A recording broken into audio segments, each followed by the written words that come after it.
Audio Unleashed.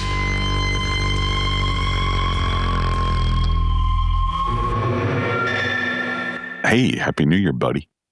And Happy New Year to you too, Dennis. It's not quite the New Year yet. We're recording this the tail end of 2025. Yeah. So, yeah. You sound a little different this week, bud. You're on the road, right? I'm on the road. I'm in Houston at my brother's house. But I have a new microphone that I just got, which is the Soundscript Firefly. It's a Kickstarter project, and it's a USB microphone. It's about the size of a horse pill. And literally, it's like about a little more than an inch long and about, I don't know, 3/8 of an inch thick, if even that. And it's a little dongle that plugs into, with USB-C, and it plugs into your phone or anything USB-C, or I have it on a little stand they make for it. Yeah. But it's really tiny, and it's got four MEMS elements in it. Yeah. And that would be like the elements you get in a pair of AirPods or something like that, right? Right, exactly. I mean, smartphones all have MEMS microphones now. Mm-hmm. And, all these people have been saying, oh, MEMS microphones can equal the quality of a Neumann U67 or whatever. And so I bought this. I'm not doing an ad for these people. Yeah.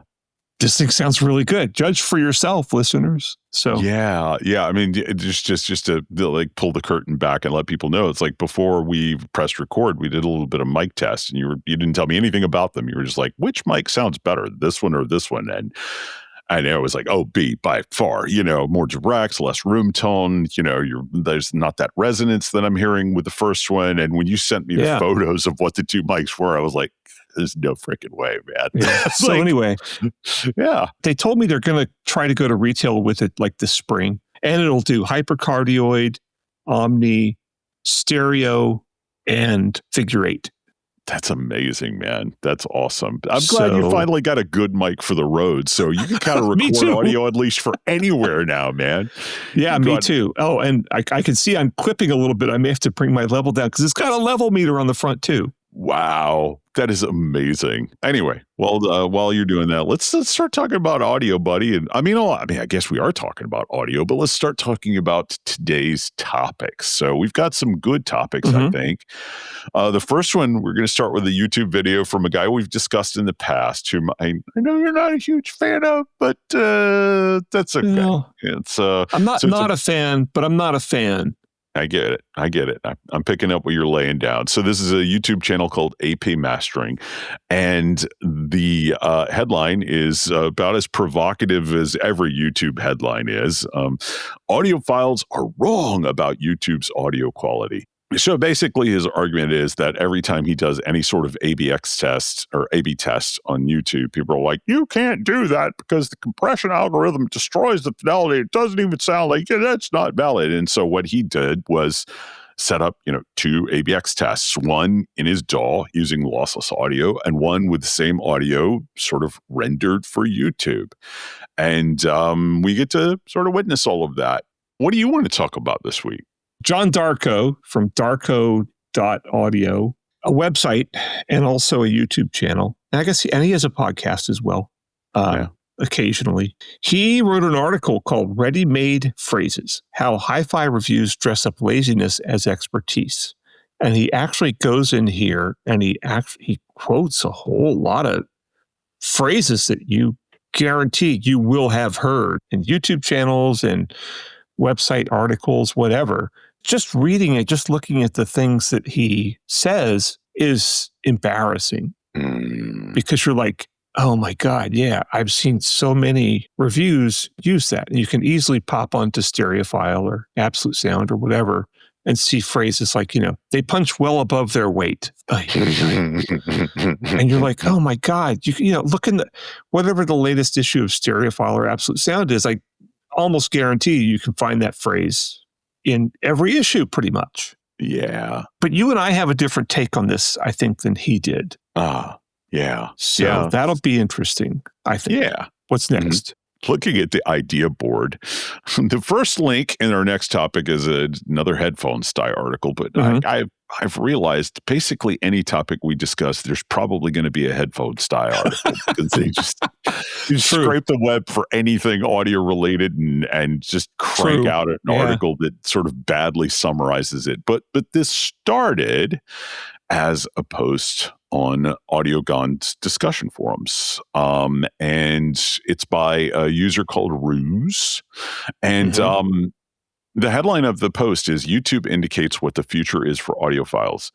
Interesting demographics. And I think anybody that hears that probably clued in on exactly what we're talking about. Basically, he breaks down the fact that, based on some YouTube posts he's done related to audiophile topics and looking through that data, the viewership was, with 9,500 views, 0% female, 100% male, and no viewers or listeners under the age of 45, but the vast majority was in the 55 to 64 demographic. And then the next biggest group was 65 years plus. So 100% male, and pretty much all of the traffic is coming from guys 45 years and above, with 40% from guys over 65. The way Headphone Style put it was 40% of audiophiles may be gone soon and no one is replacing them.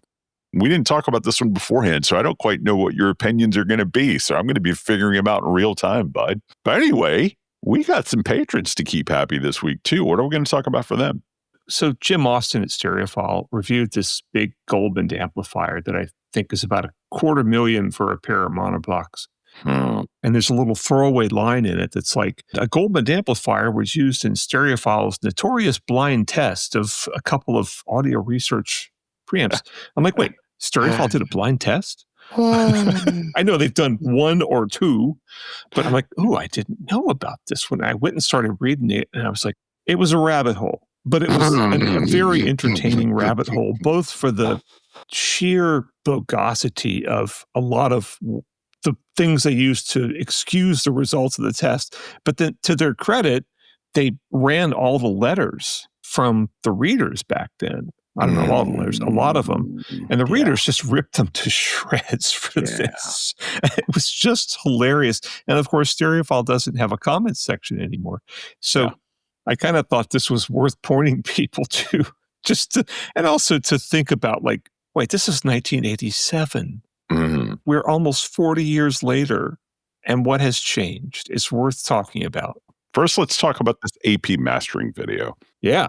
Does this guy give you kind of a Spinal Tap vibe? I wish.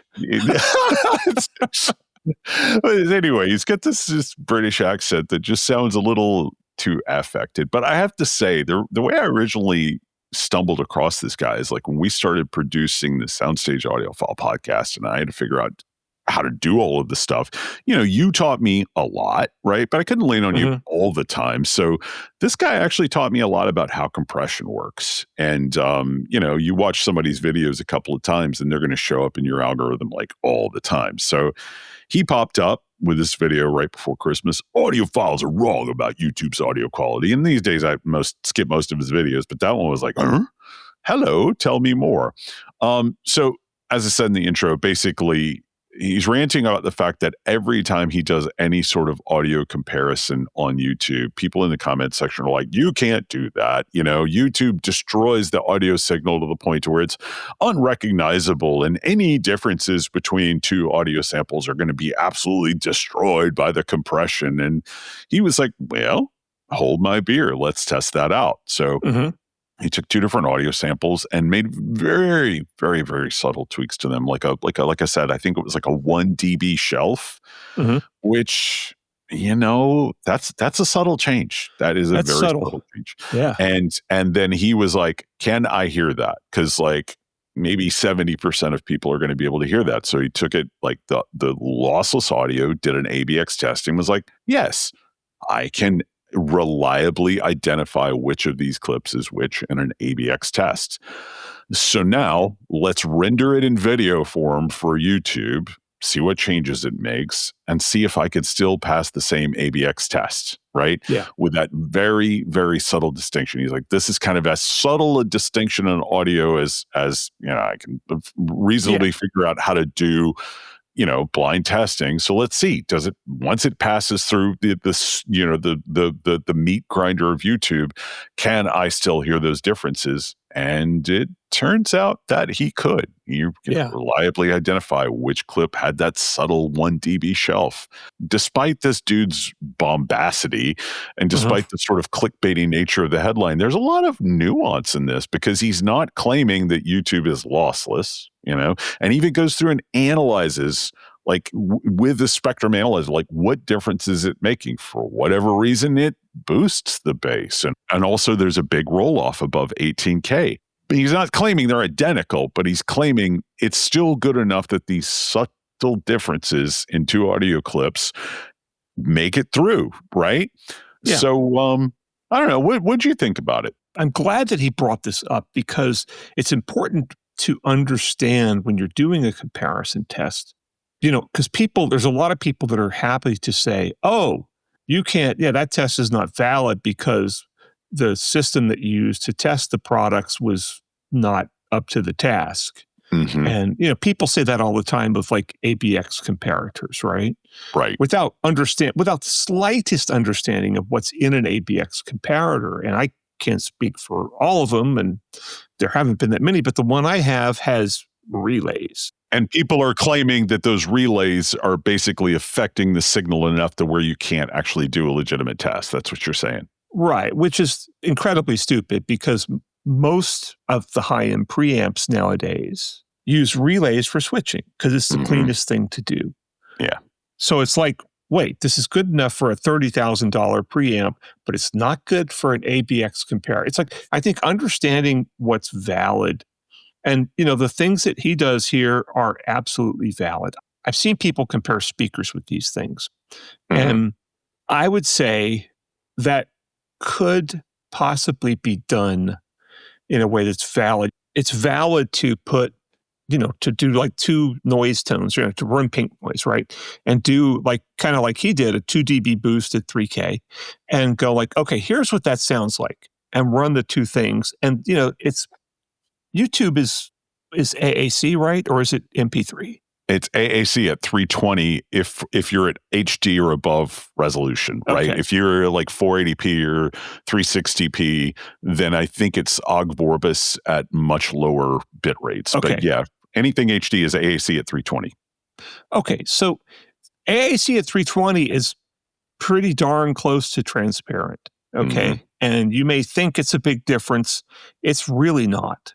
And I mean, AAC was actually kind of designed to run optimally at lower data rates because, that's specifically what it was developed for, to run at a wider range of data rates. And at 320, it's really hard to tell the difference between, I would say most people with most material, with most systems, could not tell the difference. Well, Dolby Labs did a blind test, I believe, in partnership with Netflix when Netflix was upping the data rate of their audio, right? At the behest of the people who make Stranger Things. The guys who do Stranger Things are like, guys, we're missing some audio quality with our stuff. And Netflix was going through and trying to figure out what bandwidth, what data rate do we need to achieve transparency, and they're working with AC4, I think. And the Dolby Digital Plus is AAC. It's the same. It's the same thing. So Dolby Labs and Netflix did blind tests using really amazing. I think they were using triad speakers all the way through, and they figured out something that even with 5.1 channel audio, AAC and Dolby Digital Plus achieve full transparency at 640 kilobits per second. And that's with 5.1. With Dolby Atmos, I think it was something like 720 kilobits per second. So with stereo, 320 is kind of overkill for achieving transparency. So, yeah.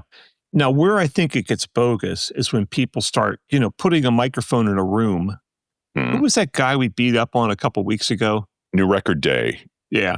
Danny's friend who was trying to prove that, Danny's power chords are aces.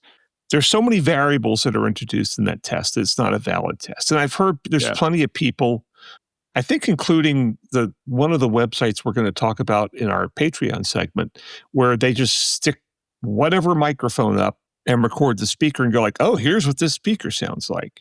Yeah. And those are just generally ridiculous comparisons. I would say that if someone like Aaron Hardison did it, and he would be smart enough to figure out, okay, how do I make this as valid as possible? And then what are the qualifiers that I need to share with my viewers on how to interpret this? And the vast majority of people don't do that. Sometimes it's just like, okay, here's this speaker, and they put up a microphone in the room and maybe stereo mics and play it. And it's like, this is what this speaker sounds like. Okay, it's what that speaker sounds like through the room, through the microphone, through whatever you're listening to.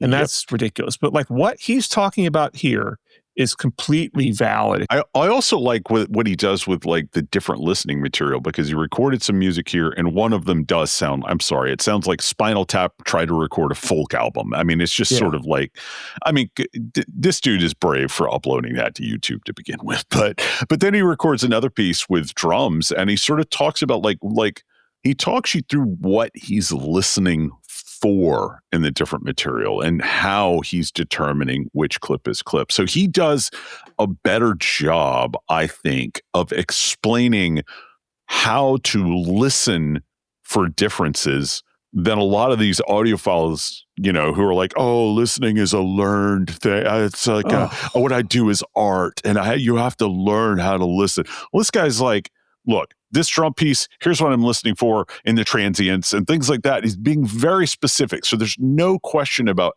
specifically what is he hearing in concrete terms. I gotta say, I really, really liked that part, man. Yeah, I think this is worth looking at because there's just going to be more of these comparisons out there.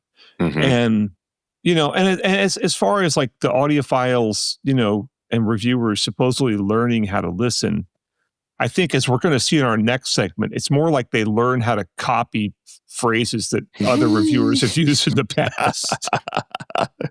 Yes. Yeah, absolutely. Absolutely. So I do admire this. This guy does drive me up the wall, but I guess through no fault of his own. I'm sure I drive some people up the wall too. I know for sure I have. Well, you're my emotional support human, man. So obviously I don't agree. Well, go talk to my ex-wife. I very much will not. Anyway, I think that means this segment has run its course. So let's take a break, get some water, and come back and talk about Darko, man. Cool.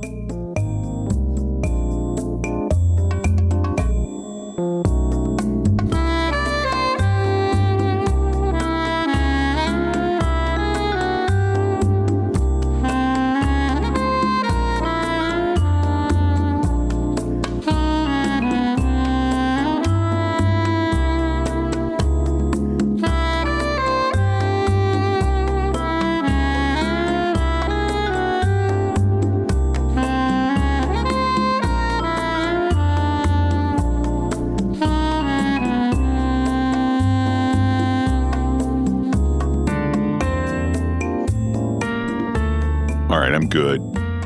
You're better than good. You're great. Thank you, sir. And we're back. This is Audio Unleashed. And we're going to talk about an article I just stumbled upon. I didn't stumble upon it. I go to Darko's website pretty regularly because he's got kind of the best. If you want to find out what's going on in the industry, that's the best place to go, I think.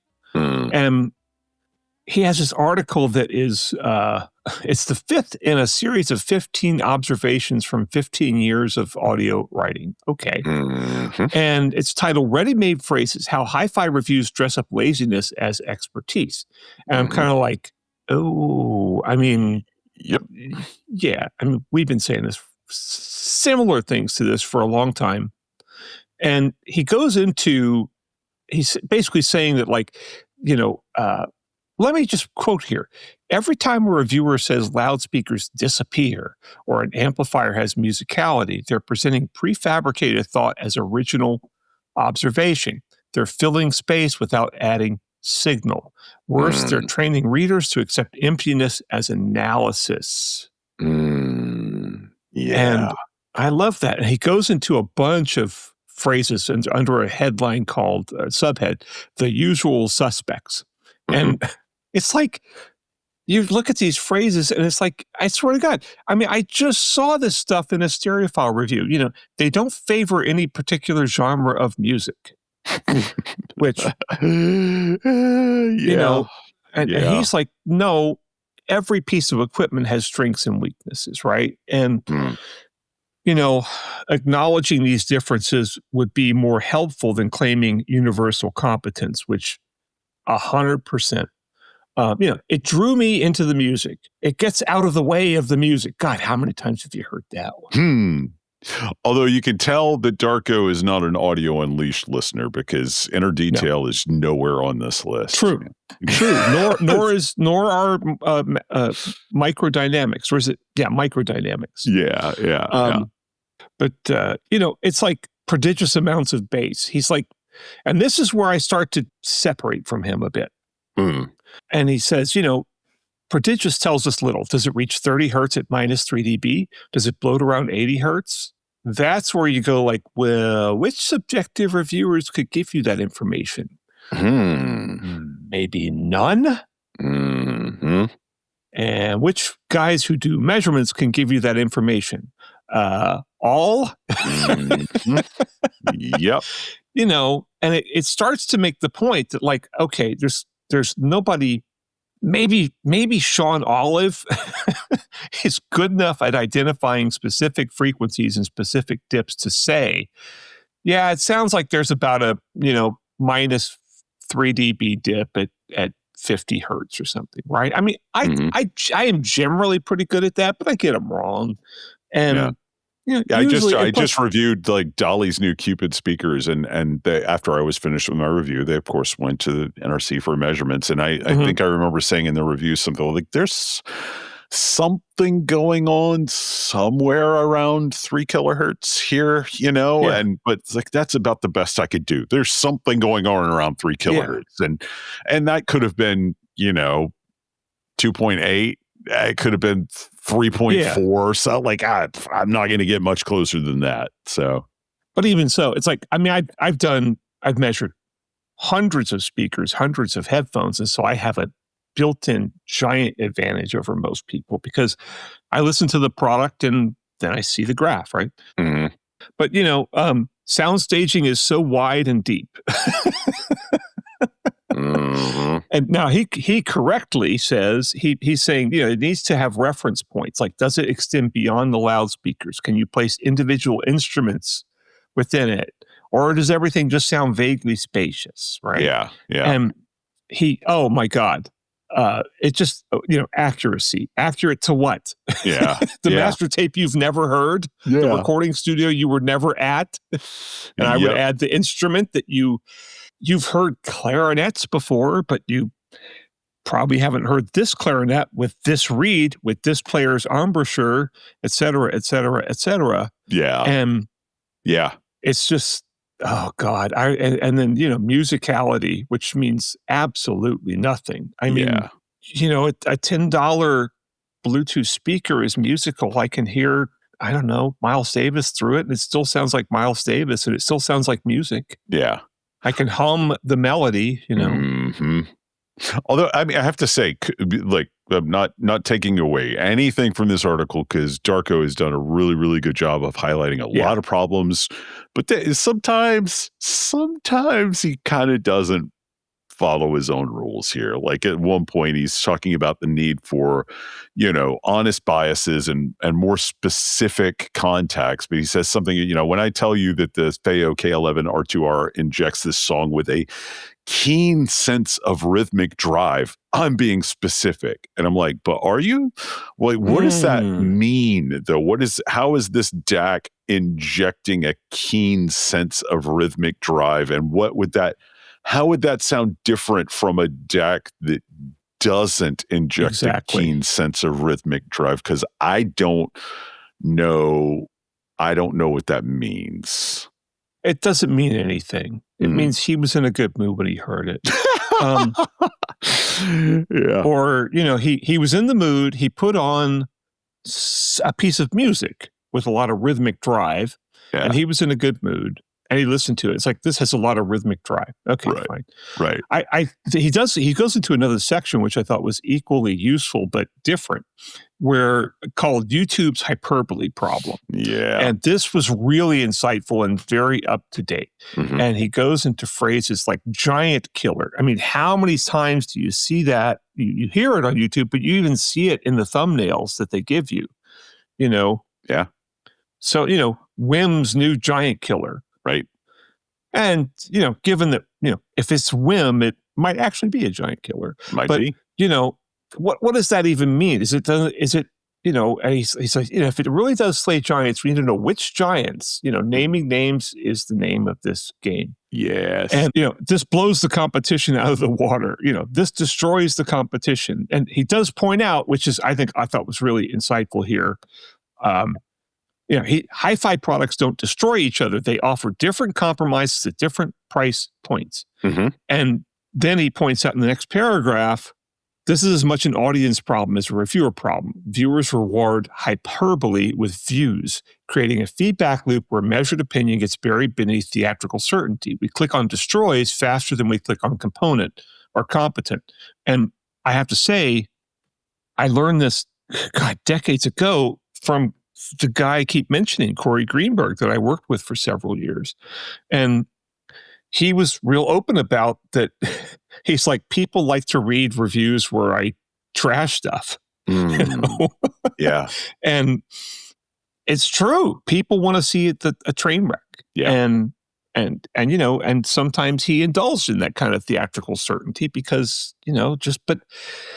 so do, for God's sake, so do jazz musicians, Right. I mean, yeah. I mean, hyperbole works. It's like we talked in the last episode about how I've sort of relaunched my old CPAP-related YouTube channel. And I was sort of going back and looking through the old archives to see how stuff is done. Most of my videos are like doing well to hit, I don't know, 35,000, maybe 100,000 views or something like that. And I've got one video that's got like nearly 750,000 views, right? And my wife was like, whoa, what's the topic? And I'm like, it's not the topic. I did a clickbait headline on that one, just being cheeky, and the clickbait headline worked. And she was like, you need to start doing clickbait headlines. And I'm like, no, I just absolutely refuse. Like, I'm not getting in that feedback loop. No, I want to tell my viewer what they're going to, what is this video about? Like, what's in it? And the other one was very clickbaity, and I've always felt bad about doing it. But again, it got me 750,000 views, whereas like I'm looking at the other ones and it's like, this is 32,000 views. This is 13,000 views. So clickbait works, unfortunately. And the only way I know how to fight that is just to not get as many views, just suffer. Because I just don't want to play that game, man. But Darko's right. The game works. Yeah. And I think I agree with him and disagree with him. I agree with him in that, as I do with all writing, you should avoid cliches. And you're not enlightening anybody by using a cliche. No. And he says, it's tough to do that because you're gonna fall flat on your arse, because he's British. He says arse every once in a while. And a clumsy original metaphor beats a polished cliche. And he's right. It takes more time to think of those, and you may end up saying something that a lot of people think is stupid, or that they don't understand at all, or a reference that is outside of their experience. I'll say where I disagree with him, though, is that no matter how much you work on your verbiage, if you're just doing subjective reviews, you're going to be very limited in your ability to analyze anything. I mean, you need to have multiple opinions, and you need to have measurements, and at least one of the two. Otherwise, it's just your emotional reaction to it. Yeah. So I just did an update on the the Wirecutter USB interface guide, right? Yeah. And USB interfaces basically all sound the same, more or less. I mean, they have different features, they have different control sets, they have better or worse meters, they have better or worse compatibility, better or worse apps. But the better or worse volume in controls, because there was that one that we tested that like had the really crappy pot, So yeah. So there's a little cheap one that I found from a company called ESI, I think. And I'd never even heard of the company, but it was on Amazon. Couldn't get a hold of them. So we just bought one because, make the test more comprehensive. Okay, here's one we tried and we hated it or whatever. Or it's just okay. But I tried it. I'm kind of like, I really like this. It's a little plastic interface. It's like $79. But I'm like, I really like this thing. And so I sent it to Freddie Gerngross, who's the other writer that's working with me on that, who's a much younger. He's probably late 20s. And obviously he uses this stuff a lot differently than you and I would, as us being old dudes, especially me, guy who learned on tape. Yeah. And I just sent it to him and didn't say anything. And he's like, man, I just love this thing. So I'm like, okay, now you have something to work with. Yeah. Okay. You had two different people try it with no collaboration between them. If these guys would get somebody else's opinion of an audio product, independently, just let them do what they want with it, then you have a much better review. If you had two people, if you had a panel of 3 people, 4 people, even better. If you have measurements, even better. But I just don't think you can polish your verbiage of one person listening to an audio product. Yeah. And have it be all that terribly meaningful. Right. Yeah. Yeah. Well, I mean, hey, the mic testing that you and I were doing earlier, like you didn't tell me what the 2 mics were. In the end, one of the mics came from a brand that I have a personal affinity for. I really like their product. Yeah. And had you had told me ahead of time, hey, this is this mic, this is this mic. Look, I'm not saying I would have intentionally, I wouldn't have been dishonest, but I think some part of my brain would have been like, I gotta be hearing something wrong here. Like, cause I know this brand, like I know their stuff is good, but you didn't, and it just like, hey, what do you think of this? What do you think of this? It matters, man. Blind matters, because I don't care how hard you try to get your own biases out of the way. If you truly love this stuff, you are going to have brands that you just have a personal affection for. There's just no way to avoid that. So exactly. And that's why I love doing blind testing, because then I don't have to worry about that. Yeah. But that's why a lot of audio publications hate doing blind testing, because they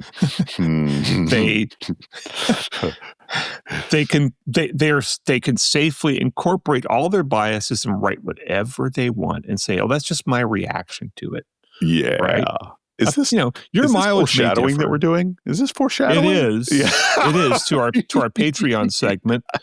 So if you're a Patreon person, you're going to get a nice good rant from us. And if you're not, hey, there you go. I don't know how people subscribe to the Patreon thing. They go to patreon.com. If you listen to the end, it'll tell you. Yeah, patreon.com/audio unleashed, and you click, I would like to give these strange humans $3 a month. That's how you do it. Okay, good. Shameless plug. We don't do that enough. I know. Yeah. It's like our first time, I think.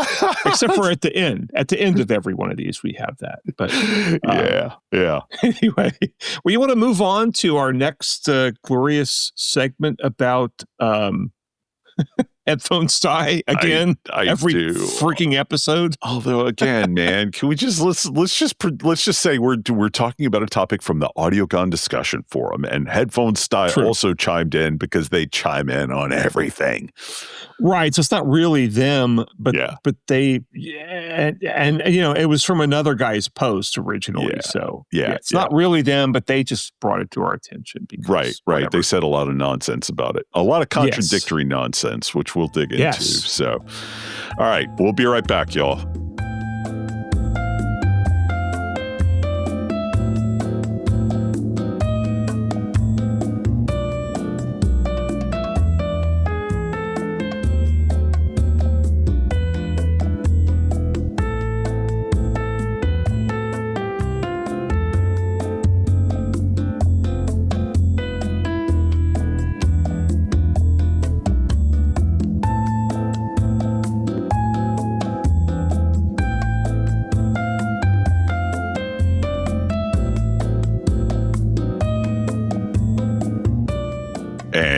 welcome back. This is audio. Unleashed. Nice. What was that one? You always have these sort of imaginary characters for your voices. Who was that guy? That was Southern Bigfoot. Southern Bigfoot. Interesting. That's pretty much me, buddy. Pretty much. Nice. Good point. Yeah. So anyway, what are we talking about this segment, bud? Oh, well, Mm-hmm. Headphonesty, which we call headphone sty because so much of their stuff just seems like AI generated garbage. Yeah. Has an article, 40% of audiophiles may be gone soon and no one is replacing them. And the artwork they have here, which is obviously AI generated, is a bunch of what looks like old English dudes in like bowler hats. Yeah. Yeah. Which is just like, oh, come on. Yeah. And I don't know of any audiophiles that look like this. Yeah. If I did, I'd probably be more enthusiastic about being an audiophile. Yeah. So what's the style hat with what's the old dude in the middle that's got like this sort of like Oliver Twist hat? Like what's that hat called? Is that a watch cap? I don't know. If I knew, I wouldn't be asking. But yeah, there's a variety of archaic hats in this photo. And then there's one dude who looks like he might have invented like, I don't know, like calcium or something. Like this is or I guess discovered. But anyway, and they're all in a vintage hi-fi shop, and then there's just weird bubbles for some reason. But, anyway, so their point is, of course, they do their business models pretty much like ours. They prowl the internet to find stuff to write about and comment about. Yeah. And so they found some startling data from the YouTube channel Audio Resurgence. Mm. And this Audio Resurgence guy had posted something on, where was that? That was in AudioGun. On AudioGun forum. And he posted, on his videos, the viewership is 100% male. Mm. And and it's pretty much all the traffic is guys 45 years old and above. Yeah. And with 40% from guys over 65. And I believe you looked at our demographics, did you not? I did. Yeah, it was interesting. So well, this is coming from YouTube because I don't have demographics from just the audio version of the pod. Most of our listeners are coming from Apple Podcasts or Spotify, right? So this is a small subset, but this is just the information I can get from YouTube. And 100% male as well. But interestingly enough, if you look at total listenership, the plurality of our audience is in the 35 to 44 year demographic. That's good. And then we also have very close to that is the 65 plus. So, well, those are tied actually. 65 plus is 35%. And then 34 to 44 years old is 35%. Actually, though, nearly 15% of our listeners on YouTube are in the 25 to 34 age bracket.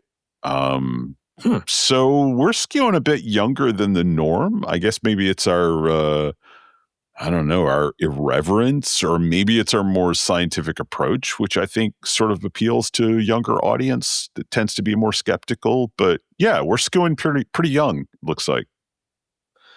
That's kind of refreshing. And here's the thing. I mean, I think young people don't even discover this stuff until they're probably around 30 anyway. Mm. Because most of them can't afford a lot of it, right? Yeah. And I mean, I was only dimly aware of audiophile stuff until probably I was about in my late 20s. Yeah. And I mean, I could name some brands, but I didn't know anything about speakers and all that stuff, and not much. I mean, I built some speakers, but that didn't mean I knew anything about them. Yeah. As in, and we can see continuing proof of that at pretty much any audio show. It's interesting, though, the conclusions that headphone sty draws from this. Mm-hmm. And it's like the whole thing's going to come to an end. And here's the weird thing is I kind of agree with them to some extent. Okay. Because first of all, 30 years ago, we did not have good wireless audio systems, right? Right. Well, we had good guitar transmitters that were very expensive and good wireless mics that were very expensive. And good ones of both of those still are. But, we didn't have good wireless speakers. And we didn't have, the headphones back then were almost all bad. And, some of them were good. Sony 7506s have been around for about 30 years, I think. Yeah. There were, Stax headphones were great. And they have not changed much to my knowledge, and they're still good. Yeah. And, I have Fostex headphones from late 90s that are still great. I mean, they're falling apart, but they still sound good. But, there just wasn't a lot of good stuff, and since then, all this wireless stuff has come out, and it's all, I shouldn't say, if it's wireless, it's active, meaning that the speakers have a built-in amp, built-in, Bluetooth receiver, and almost inevitably these days they have DSP built in. And, this has allowed people to get good sound from really small and monophonic, wireless speakers or wireless speakers that kind of mimic some degree of stereo. And honestly, these products, there's a lot of them that are terrible, but there's a lot of them that are really good. And, I would say that the JBL Go 4 speaker, which is $40-$50, something like that, little Bluetooth speaker, is certainly as good as my old, 8-track stereo system. Yeah. And it's, $40 and it's wireless and it's tiny and it's good. It probably measures better than my old system did. Yeah. Almost certainly does because, it's got EQ in there. It's got a limiter, so it's not going to distort. These are good products. And so I think there's just a lot less need for audiophile stuff. And then also, I think they pointed out in the Headphone Style article that so much of this stuff is so expensive nowadays. Yeah. And the industry has gone towards catering to people with colossal amounts of money to spend on this stuff. And, if they can sell 10 turntables for $100,000 a piece, then they'd rather do that than try to sell 1,000 turntables for $500 each or whatever, right? Right. So that's kind of the way they've gone. And everyone's looking at this stuff. And I don't want to say who I was talking to the other day. I was talking to one of the people on earth with the most experience in the consumer audio business. And he was saying he used to sell some pretty expensive stuff and he owns a lot of it, but he's like, I just don't understand who buys this stuff. Yeah. And I don't either. And I will say to their credit, the high-end audio publications like Absolute Sound and Stereophile do feature some affordable stuff. Yeah. And, they'll feature, we were just talking about Absolute Sound's like best of the year last time, right? Yeah. And, they had some $1,800 monitor audio tower speakers. That wasn't Absolute Sound. That was, who was that? That was... Positive Feedback. Positive Feedback, yes. But, they had $1,800 monitor audio tower speakers. Okay, that's not really, for a good pair of tower speakers, that's pretty cheap. Yeah. And, so there's, look, you can, Wirecutter, we don't do a lot of expensive stuff, but, the Triangle Audio BRO3 speakers or the BRO4, which is the newer version that has better bass, really. Right.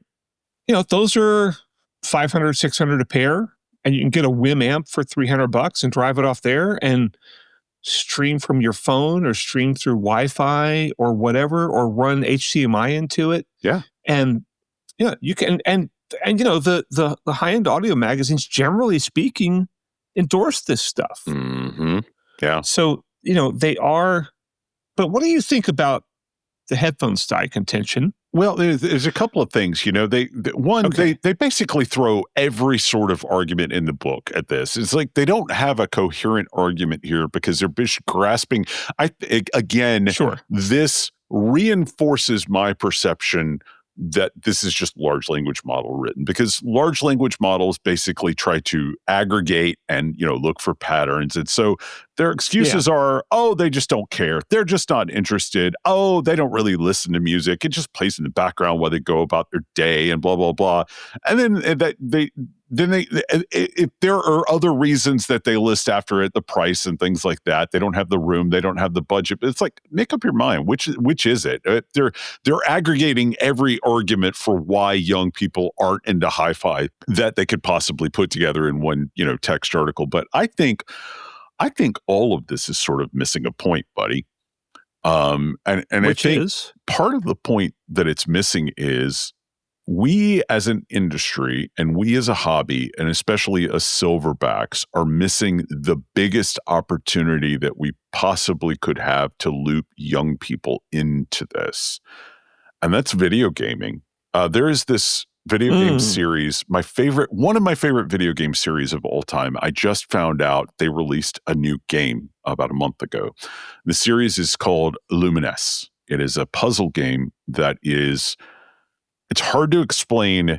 If I explain it to you, you're going to think it's like Tetris with music, but the musical element of it and the way the music is built in layers as you build and eliminate blocks it's all integral. So it's this massive audiovisual experience that gets you into sort of a flow state of AV. But as you're setting this game up for the first time, the first thing it does is takes you through video calibration. Like, we need to make sure your monitor is calibrated so you can get all of the visuals for this. And that just struck me as like, wow, you don't see that on like UHD Blu-ray discs anymore. You don't really see that like in most streaming video services, although Netflix has some stuff hidden that you could use. But like, they're going to like, no, before you play this game, you're going to calibrate your TV, right?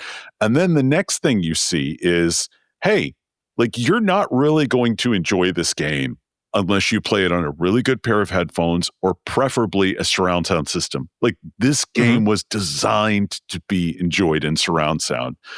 And so anybody who's firing up their PlayStation 5 and playing this game is being exposed to the advantages of higher quality audio reproduction.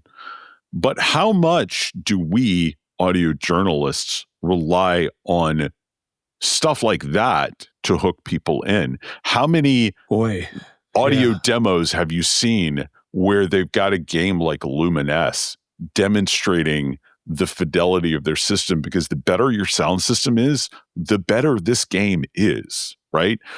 So why aren't we meeting them where they are by hooking them into it? I was also having a conversation the other day about music with a young comrade of mine, and he was just like really shy. He's like, I'm really surprised you've got such good taste in music. And I'm like, first off, you need to meet my podcast co-host, because he would have a bone to pick with you on that. Like, he doesn't think my taste in music is really good. He was like, but no, he was like, you like some baller music, man. And he was like, I thought you were like a hi-fi guy, right?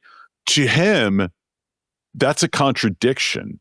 Being into hi-fi and having good taste in music is a contradiction. Wow. And I was like, man, that's ugly. That's a problem. All right. It's like his whole thing was, when I found out you wrote about speakers and electronics and amplifiers, my immediate assumption was, I don't want to listen to anything this guy enjoys. And then we just started talking about music, and he's like, you're weird, man. I'm like, okay, well, that I'll agree with you on. But those two things together, the fact that so little of the music that we use to analyze this audio, and I'm throwing back to our last segment, I'll say I've discovered some really, really cool music watching Darko's videos. Darko, I think, has good taste in music, and I think he's listening to a lot of modern stuff.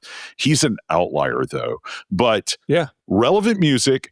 And we have got to understand that the reason that people under 30 are investing in audio is because of their video games, man.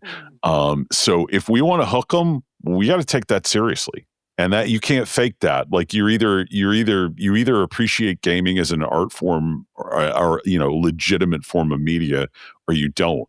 And I just don't see Absolute Sound or Stereophile or any of those guys taking a game like Luminous, which is one of the most brilliant audiovisual experiences I've had in decades, seriously as a legitimate AV experience. Well, you're right. And I have heard that said before, and I've heard it said for 20 or 30 years. Yeah. And yet it still hasn't happened. Yeah. And I'm as guilty as anybody. I bought a gaming system specifically so I could talk about that. And I never do it because I hate playing video games. Yeah. But, well, the ones that I do enjoy are so stupid and childlike that they're going to have, like Nintendo, the first, what is it, NES? Yeah. The first Nintendo, Mario, whatever level of sound quality. Super Mario Brothers, yeah. Yeah, and so I don't do those, things where it takes you into a mystical world of something or another that you like. And yeah, people have been saying this for so long, but even more so, it's like I think it's when you get older, honestly, your taste in music, I think, changes. And I don't hear older people listening to Sabrina Carpenter, okay? And I don't think they're going to. And I've tried. I don't get it. I just don't get Sabrina Carpenter. Although I do I totally get it. What I mean by that is it doesn't resonate with me in any meaningful way, Right. Nor me. I mean, it is what it is. But I think as you get older, you start to, develop more sophisticated taste. And in that case, you can appreciate a set of speakers that's decent and you can afford them, Yeah. So I think it's only natural that the whole audiophile thing is always going to be older people. I don't think it ever was younger people, just for the exact reasons I just cited. Interesting. Because when I was young, I remember I was 20 when I got into this business at Video Magazine. I'd encounter some of these audiophile guys at press events, and I just felt like, oh God, what a boring old fart. And and I just sort of assumed that they were really boring people that listened to really boring, stodgy music, that they just listened to, Dave Brubeck Goes to College and they smoked a pipe and all that kind of stuff. And in fact, it's true of some of them. Yeah. But honestly, reading Stereophile and looking at some of the reviews in there turned me on to a lot of great stuff. Yeah. And actually kind of reawakened my interest in music way back then. Yeah. Because the writers were pretty hip. And I mean, and even now you go read Stereophile and look at the music reviews. It's not, I mean, yeah, they're not reviewing Sabrina Carpenter. Yeah. But there's a lot of good new music that's not Sabrina Carpenter, like Aurora. I mean, I think every album Aurora puts out is freaking amazing. But she's kind of like the Taylor Swift of Norway, I guess you would say. Just absolutely incredible music. But then again, most people, she's not climbing up the charts on Spotify, I don't think. Despite the fact she's selling out arenas around the world, nobody in America has ever heard of her. I don't think she even tours here. But I mean, that's another problem is the media landscape has become so fragmented. And like we've talked about before, these crazy specific individualistic genres, there's no shared experience anymore. At least, I mean, a lot of the older music that, everybody's heard Dark Side of the Moon, right? But I think most of the stuff that's out there today that's really good, they've got, 2,000 rabid fans. So yeah, it's hard to establish a, touchstone. So do you think that this hobby is going to die out? By the time I'm dead in 20 years or something. Do you think this hobby will have died along with me? I mean, not because I'm dying, but I'm. I think it's gonna change. I just think it's gonna change, and I do I hear what you're saying about the fact that we've been beating the drum about video games for 20 years and nothing has really happened. But still, I just think that. I think at this point, you've still got a large contingent of people who are in journalism for whom video games are a foreign country, right? And Almost all. And I think when video games become, lingua franca for pretty much everybody with a word processor, the hobby, as it will, it may not look anything like it looks today, but there will still be people who are interested in optimizing their AV experience. And then there will be people who are just whatever is good enough, right? And then there will be people who are like, there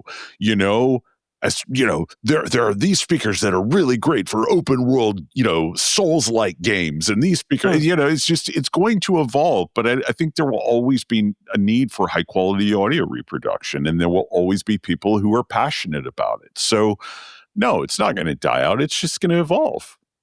Yeah, I think so. I will say, I kind of think that the traditional home theater system with a receiver and 5.1 or whatever speakers is going to die out because it's harder and harder to fit it into homes because, the ceilings in homes are getting higher. I was at a friend's house the other day who just went from a pretty old house that was probably built 40 years ago to one that was built 12 years ago. Yeah. And the ceilings are really high and it's actually wired for surround speakers, but the outlet covers are way up in the ceiling. Yeah. And he's going to have to run wires down from that to something. And I said, honestly, you'd be so much happier if you just went and bought the top of the line Samsung soundbar for $1,500. And with wireless speakers, you can set it up in 5 minutes. You can plug it into your TV and it's all just going to work. And I'm sorry, it sounds great.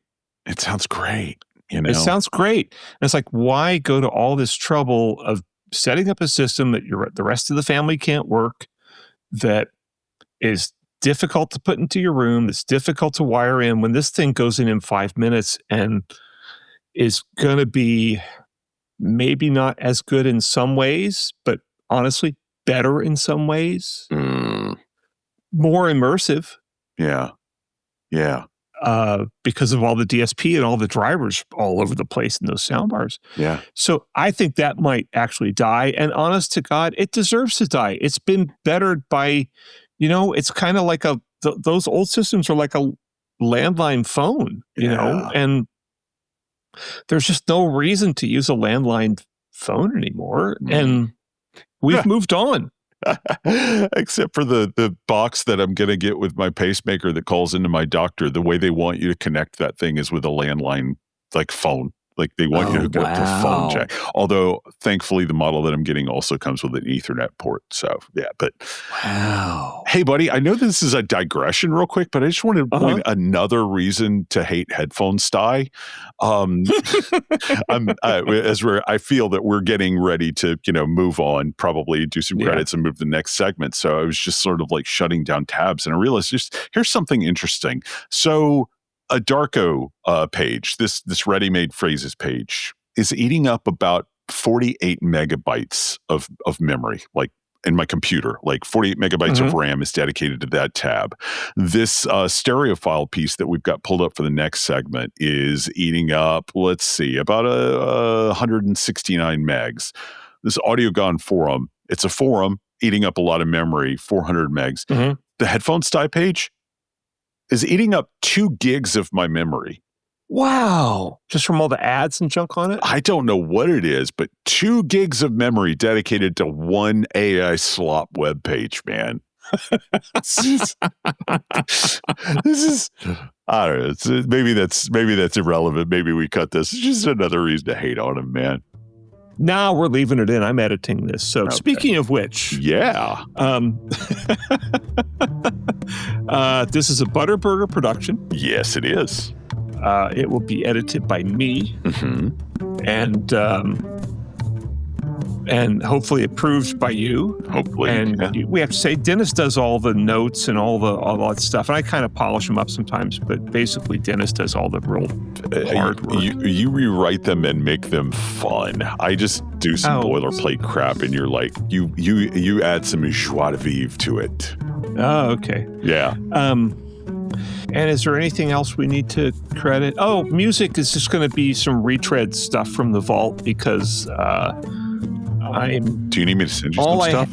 because you're out of town. Yeah, send me some stuff, because all I have right now, I don't have any new stuff done, and all I have at my disposal is a Squier Stratocaster, which is actually a pretty good guitar. We should use some Terry music. We should use some of those tunes that Terry sent us.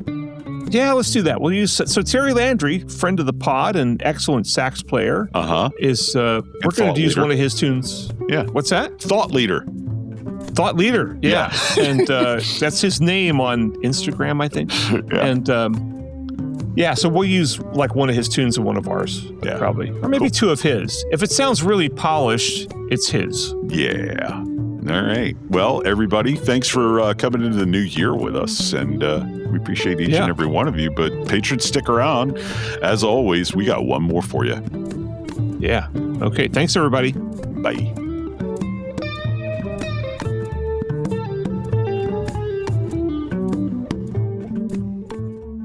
Hey, thanks for sticking around to the end. If you liked what you heard and wish there'd been a little bit more of it, we got some good news for you. Indeed, we do. If you check out patreon.com/audiounleashed, all one word, you can get new episodes a little earlier than everybody else. And sometimes it's like a day or two early. Sometimes it's nearly a week. We never really know until we start editing. But the big plus is that you get extended cuts of every episode. And usually that's going to mean a whole extra segment that's about maybe a geekier topic or something that's a little more personal to us, or something that's just going to really appeal to the hardcore Audio Unleashed listener. Yeah, what it boils down to is if you're somebody who would support Audio Unleashed on Patreon, we're going to make sure the bonuses to every episode are really aimed straight at your interests. Yeah, and so if you want to hear these segments, you can subscribe to our Patreon for $3 a month, which is less than I spend every single day on my cup of coffee when I go to Starbucks to write my boring articles. Yeah. One more time with that URL, that's patreon.com/Audio Unleashed. Or Audio Unleashed. Yeah. Thanks. Thanks, everybody.